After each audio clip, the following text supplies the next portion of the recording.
talaga sa hospital. May nakalagay po doon mga ka-idol. Hindi ko sasabihin yun dito yung halaga nung ano, kasi ang plano ng doktor ay uoperahan si Kuya Caps kasi nung unang sakit na nakumpay ng doktor, acute ulcer.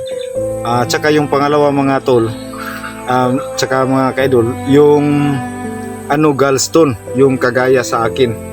So ang napakadelikado dyan mga ka-idol kasi baka mag-complique yung sakit niya. Tsaka tatlong sakit po yung ni Kuya Caps dito mga ka-idol. Tsaka hindi pwedeng natin. So hello mga ka-idol, welcome back po sa channel ni Bird Strike TV. Magandang hapon po sa inyong lahat. At marami pong salamat sa inyong patuloy na pagsuporta sa akin mga idol. So yan, pakisubscribe po sa channel ko po. Sa hindi pa po nakapag-subscribe, Bird Strike TV, pakipindot na rin po ng notification bell para updated kayo sa lahat ng videos na aking i-upload. So yan, nakita nyo yung huling upload ng videos ko, no? Hindi natin na kita si kaibigang Barok. So yan, so iba yung nakasalubong natin. So ngayon mga ka-idol, umuwi ako ng bahay kasi may problema po kami sa kasamahan namin kay Caps TV. So ayan, bago tayo mag-umpisa sa ating sasabihin mga ka-idol, no? So shout out nga pala dyan sa ating sumusuporta, no? Solid viewers. Shout out dyan kay Idin Liansana, Nit Prado, shout out sa iyo dyan idol. Redros, shout out. Ninit Galvis, shout out sa iyo ma'am. Muna Mendoza, shout out no. Rosman, shout out no. Jinsky Cute Alandroki from Hong Kong, shout out. Singapore ba yun o Hong Kong? So yan, Ma'am Makilin, shout out no. Adinlin, shout out. Ma'am Sky, shout out sa Idam Jacob, shout out. Balan Rayos family, Irlinda Balatukan, Rodilin Ligisan from Davao City, shout out ma'am. Sa lahat-lahat po ng sumusuporta, Kiro Hatarashi, shout out. Yamasaki rin, shout out ma'am. Jean Bornhorn, Blancy Hawkins, shout out. Susan Kadukoy, shout out Jandol. Wasak na wasak, shout out pa rin no. Sa lahat po ng sumusuporta sa aking channel. So yan mga ka-idol, so ito yung pagkakataon na hindi namin inaasahan ng grupo. So hindi ko ugaling magano sa inyo mga ka-idol, no, na sana man lang. So ngayon mga ka-idol, kung sino man yung may dyan, ito ulitin ko sa inyo, hindi ko ugaling sa inyo na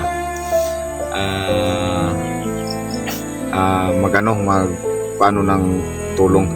So sa pagkakataon ngayon mga ka-idol, sa sitwasyon namin ngayon, so may nagchat, tumawag kagabi sa akin si Caps TV tungkol sa kanyang sitwasyon.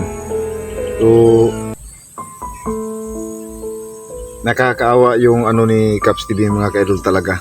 So hindi ko po muna siya napuntahan mga ka-idol, pero may chat siya sa akin. So sasabihin ko sa inyo mga ka-idol, no, talagang naawa po kami talaga kay Caps, pero hanggang doon lang po muna kami sa awa kasi wala pa po kami talagang maitulong na financial sa kanya. So sa laktod nga pagka-istorya mga ka-idol, wala kaming maitulong na kunting halaga para sa kanya. So yan, ginawa ko itong mga video mga ka-idol sa mga lang naka luwag-luwag dyan. Ulitin ko mga ka-idol, hindi ko kasi ugaling maghingi sa inyo kasi alam ko yung mga sitwasyon ng trabaho nyo sa kasi may pamilya din tayo. Pero ang sa akin lang mga ka-idol, dahil wala kaming maano sa aking kaibigan ni si Caps, ay sinubukan kong magano sa inyo, kahit ano lang. So mga ilang araw na si Caps mga ka-idol na wala siyang trabaho. So kaya pala hindi siya nakapag-upload sa kanyang YouTube channel kasi bihira talaga yung sakit ngayon na po mga ka-idol, si Kuya Caps po ngayon ay nakakasakit po. So yung sakit ni Kuya Caps mga ka-idol, po, hindi lang po isang sakit ang iniinda ngayon ni Caps TV. Unang-una na sakit ni Kuya Caps mga ka-idol ay yung acute ulcer. So yun po ang sabi sa akin, yun po ang chinet niya sa akin. At saka humingi siya ng tulong sa akin mga ka-idol. So bago po ako nagawa nitong video mga tol, no? So nagawa po ako ng video ngayon para makita niyo. Humingi po ako ng authority na galing sa kanya na pwede bang makagawa kami ng video para mai-upload sa YouTube para sa kalagayan niya. So hindi kami basta-basta papasok mga tol sa ganitong sitwasyon na gagawa-gawa kami ng video na hindi alam ng mayari. So nagpaalam po muna ako kay Caps para gawin ko tong video para kahit papano ay kung sino man yung may gustong tumulong kay Caps TV, so dito makikita. So nagpaalam po ako sa kanya. So okay naman po yung niya. So yan mga ka-idol, may po dito mga ka-idol, yung picture na isinend ng kanyang asawa sa akin, tapos yung papel na galing talaga sa hospital. May nakalagay po doon mga ka-idol. Hindi ko sasabihin yun dito yung halaga nung kasi ang plano ng doktor ay uoperahan si Kuya Caps kasi nung unang sakit na nakumpay ng doktor, acute ulcer. Tsaka yung pangalawa mga tol, tsaka mga ka-idol, yung gallstone, yung kagaya sa akin. So ang napakadelikado dyan mga ka-idol kasi baka mag-complique yung sakit niya. Tsaka tatlong sakit po yung ni Kuya Caps dito mga ka-idol. Tsaka hindi pwedeng natin. So yan mga ka-idol, no? Puputulin muna natin So yan, may dumaan kasi. So yung pangatlong sakit ni Kuya Caps mga ka-idol ay personal na no. So di natin sasabihin dito, yung dalawa lang. Yun ang inaalala namin. So ang hirap. At saka yung first opinion na sinabi ng doktor ay talagang napakalaking halaga. So hirap talaga mga ka-idol, no? So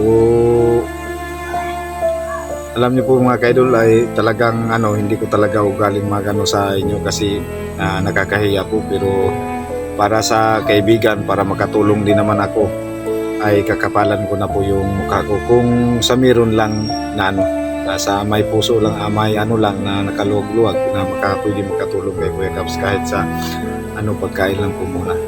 So bala ko sanang mga ka-idol, no, na puntahan si Caps TV, kaso ang layo talaga at saka yung pamasahe papunta doon nahirapan po talaga ako kasi alam nyo man po na may estudyante po ako, 3 na araw-araw gastos. So may extra ako na trabaho paunti-unti, halos lang kulang pa. So sana po sa may dyan nakaluwag-luwag dyan, sana matulungan natin kahit pang lang ni Kuya Caps, at sana may ako para makapunta doon sa kanya para malaman natin talaga yung katotohanan, para hindi magdadalawang isip yung mga supporter natin na baka gawa-gawa lang o baka nagpasakit-sakitan lang. Yung mga ganun advantage na pag-iisip ba na baka lang yan Bert, baka gawa-gawa lang ng ano para magka ganyan. So yan po ang iiwasan po natin. Yan po ang ating patotohanan. Kung sakali may magano sa atin ay pupuntahan natin si Caps TV. Yun po ang bala ko sana. So para maiwasan natin yung mga haka-haka na pag-iisip na baka gawa-gawa lang ba na nagkakasakit para para alam nyo na po mga ka-idol. So ang sa akin lang ngayon, kung may ako, kahit ano lang pang pamasahe papunta doon, ay pupuntahan ko talaga si Kuya Caps para malalaman natin yung katotohanan. Kasi hindi po biro yung sakit talaga sa kasamahan namin yung na acute. Yung acute ulcer po talaga mga ka-idol ay talagang ano na yan. So acute ulcer at saka yung gallstone. So yun ko, so sa ano dyan, yung inisip ko kagaya sa akin. So yun po ang ano mga ka-idol no, na ano. So sa ngayon po muna mga ka-idol, sana kung wala mang magano kay Kuya Caps, hindi sa ingon sa ganun na nagmamakaawa ko sa inyo. Ito po ay subukan lang ng para sa kaibigan o para sa kasamahan. Kasi wala din kaming maitulong para sa kanya na personal na ano. Ito lang po yung kaya naming itulong sa kanya. Nagbabaka sakali lang po kami. Kagaya ng sinabi ko, para malaman yung buong katotohanan o totoo ba o hindi. Dalawa lang kasi po yun mga ka-idol no? Para malaman natin kung totoo ba o hindi. So ang balak talaga ko ay puntahan si Kuya Caps at magawa ng para malaman kung ano talaga yung kung totoo ba o hindi yung sinabi niya sa akin. Yun lang yung balak ko mga ka-idol. Kaso ang medyo malayo-layo yung sa kanila. So sana po mga ka-idol ay makapunta tayo doon para makagawa tayo ng video doon para malaman natin kung ano talaga yung totoo. Ito ba ay gawa-gawa lamang o hindi. So hindi natin maiwasan na intindihan natin yung ibang supporter natin kung magkaisip man ng ganyan. Kasi mahirap po talaga ipaliwanag. So sa ngayon mga ka-idol ay ito lang po yung ko sa inyo. Sana ay makapunta ako doon o kung sino man yung gustong may sa mga viewers ko dyan sumusuporta, kung sino man yung gustong makatulong kay Kuya Caps, pwedeng din sa kanila. So kasi hindi ko iugalit talaga yung nakakahiya pong maghingi sa inyo. So yun po talaga ang totoo. Pero wala kaming magawa sa ngayon. Ito lang po yung pagkakataon na ganito na ginawa ni Bert Strike sa inyo po mga ka-idol. Medyo kapal-kapal yung mukha ko kaya gagamitin ko sa ngayon na pagkakataon. So balak ko talaga mga ka-idol no ay mapuntahan siya. So yung sinasabi ko sa inyo kasi 3 yung confine ngayon ni Kuya Caps na sakit.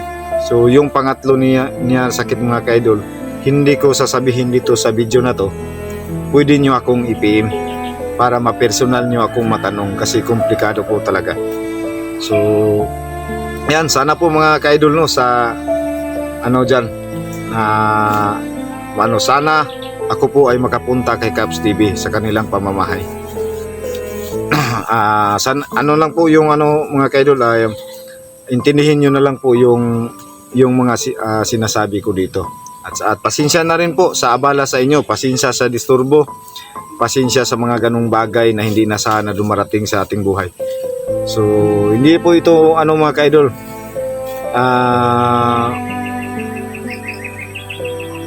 para malaman natin yung katotohanan.